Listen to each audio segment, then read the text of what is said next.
You can configure your Groov EPIC's touchscreen to display a mouse pointer.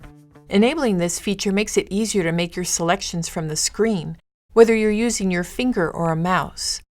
When you add the mouse pointer, the Groov EPIC display is restarted, so anyone who's logged into the display is logged out.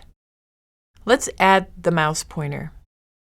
First, make sure you're logged into Groov EPIC as an administrator.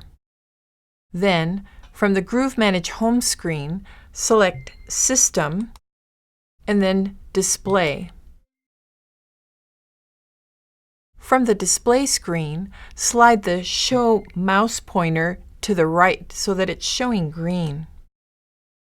Then select Save, and you'll see a message about restarting the display. Go ahead and select Restart Display.